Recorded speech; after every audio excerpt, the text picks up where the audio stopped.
good Monday. Thank you for listening to the podcast. We're going to start the week looking at your most recent book, Pastor John, Come, Lord Jesus, Meditations on the Second Coming of Christ. I'm holding it in my hands right now. It's a beautiful volume. Turned out great. Friday, you shared what you called 5 misconceptions about the timing of the end times, that the second coming of Christ is far out into the future, or that it already happened, or that it will never happen, or that there are no events on earth yet to happen before his return, or that his coming will unfold in 2 different stages. That was all in Friday's episode. But your book is far less about controversies and much more about the life applications that we can draw from Christ's return. He is coming back, maybe very soon, maybe today. So with the possibility of his soon return as our hope, how do we live our lives today? How do we respond right now? As I flip through the book, the entire final third of this new book is all about how we should live in the light of the second coming. And one of the chapters in that section stands out because of its brief and simple title, Chapter 21, Go to Work, Go to Church. Is there a biblical basis for these simple directives? And if so, explain what you write in that chapter, because it seems like a lot of people are pretty curious about it. Yeah, it's amazing. In almost all the interviews I've done, I think I've done 4 or 5. Yeah. All of them pick up on that chapter. I evidently touched a nerve by saying, go to work, go to church. Right. And I'm happy I did because I like it. I like simplicity and bluntness. Yes, the answer is yes. There is a biblical basis for those simple directives. In fact, I was struck as I worked on this book how many straightforward links there were between our expectation of the second coming and its practical effect on the way we live. So not only do you have go to work, go to church, but I would add, pursue purity, be gentle, suffer with joy. All 5 of those are simple, straightforward exhortations explicitly connected to the second coming of Christ. So maybe it would be helpful just to take them one at a time and give a verse and a comment to go with each one so people can see I'm not making this up. Go to work. Many times in my life, well, especially while I was a pastor, but now too, I have pondered the question, what do I want to be found doing when the Lord comes? Should he come in my lifetime? And I think he could, even now at age 77. Yeah. Read the book and you'll find out how I think that way. There are a lot of things I don't want to be found doing, right? I don't want to be walking in any sin. But what do I want to be found doing when the Lord comes? And here is the text from which I got go to work. This is Matthew 24:44 to 47. Jesus said, "You also must be ready, for the Son of Man is coming at an hour you do not expect." And then he tells us how to be ready. Who then is the faithful and wise servant? Now that's what we want to be, right?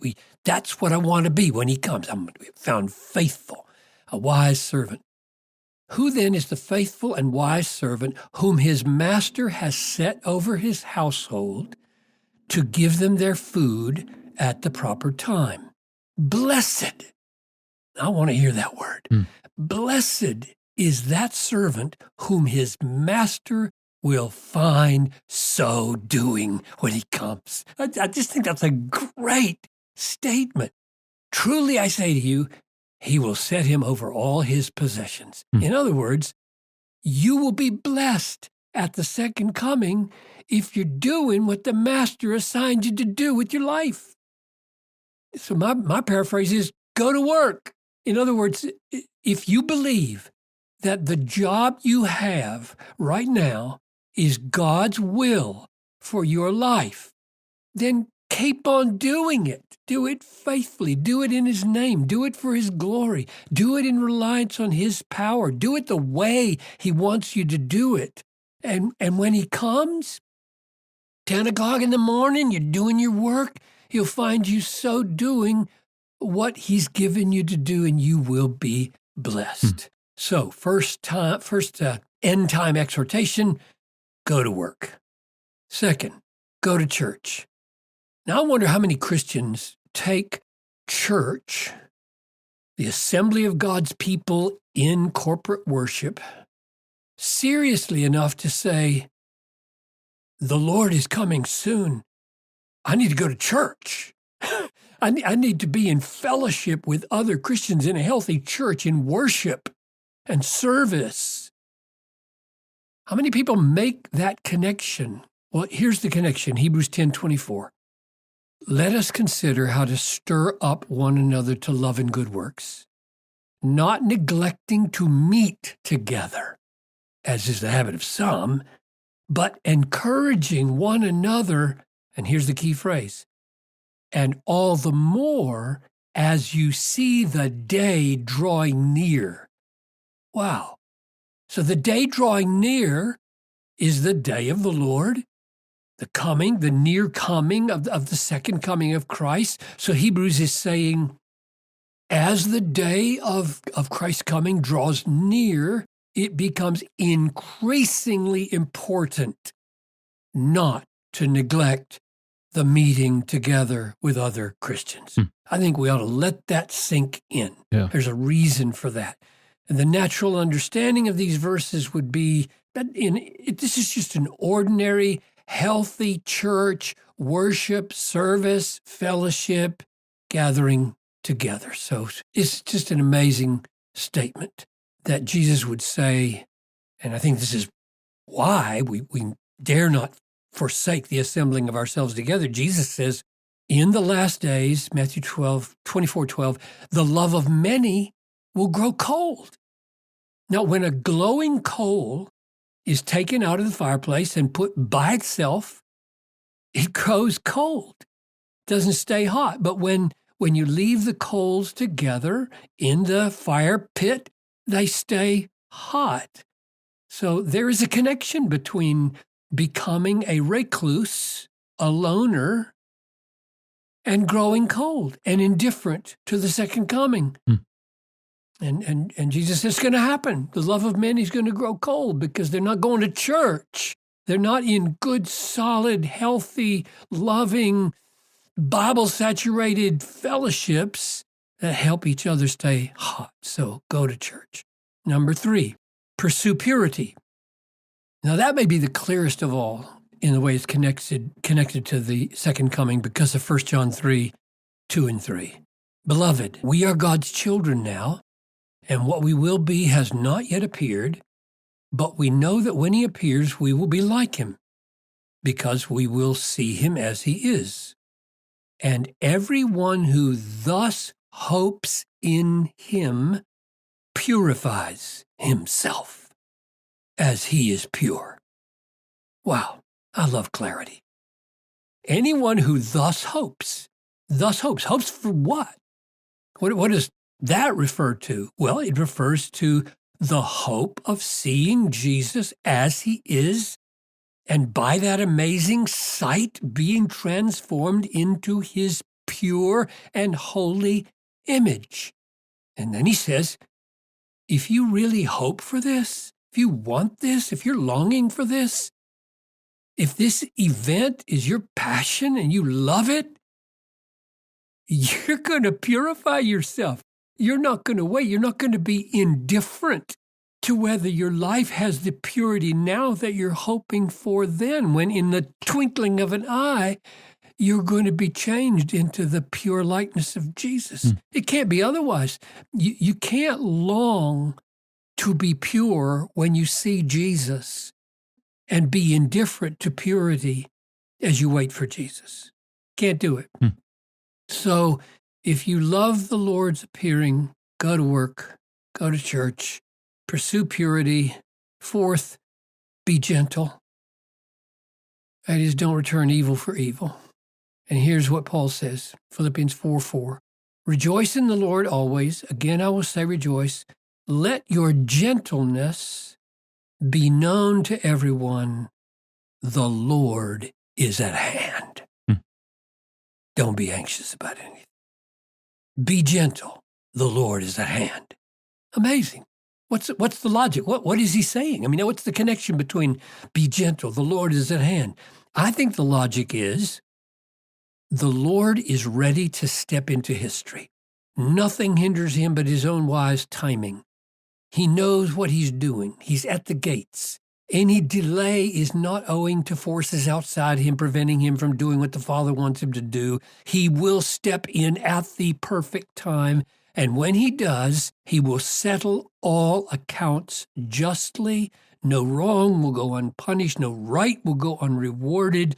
So you don't need to take vengeance on your brother. You don't need to avenge yourself. You can leave it to him and return good for evil. That is, be gentle. And that's exactly the way Paul argues in Romans 12:19.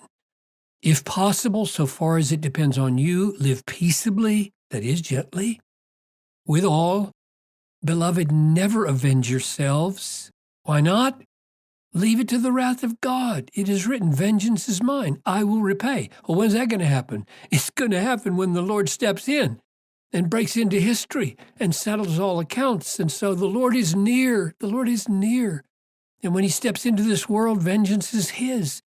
He'll settle accounts. You don't need to, so you can love his appearing and be gentle. Finally, suffer with joy. 1 Peter 4:12-13. Do not be surprised at the fiery trial which comes upon you to test you, as though something strange were happening to you. But rejoice insofar as you share Christ's sufferings, that you may rejoice and be glad when his glory is revealed. Now, when his glory is revealed refers to the second coming. So the point is, when God calls you to walk with Christ through suffering now, remember its connection with the glory at the second coming, and rejoice now because your experience of Christ in joy now through suffering will intensify and enlarge your joy when his glory is revealed. So, do you love? This is what I ask all my readers and myself. So I wrote the book. Do you love the Lord's appearing? If so, go to work, go to church, pursue purity, be gentle, suffer with joy. Great summary of chapter 21. And I think of chapter 20 as well. Thank you, Pastor John. We've been talking about Pastor John's most recent book, Come, Lord Jesus, Meditations on the Second Coming of Christ. I'm holding it right now. It turned out great. You can buy the book, and of course, you can download the whole digital book at desiringgod.org. Well, thank you for joining us today. Ask a question of your own, search our growing archive, or subscribe to the podcast all at askpastorjohn.com. Speaking of that remarkable text in 1 Peter 4, verses 12 and 13, and suffering with joy, we talk about it a lot on this podcast, but this connection, connecting our suffering to our joy is very risky business. Pastor John calls it that, risky business. Next time we'll find out why, and he will lay out 10 Bible texts that connect our suffering to our joy. It's there in the Bible, at least in 10 texts. I'm your host, Tony Reinke. We'll see you back here on Wednesday for that. See you then.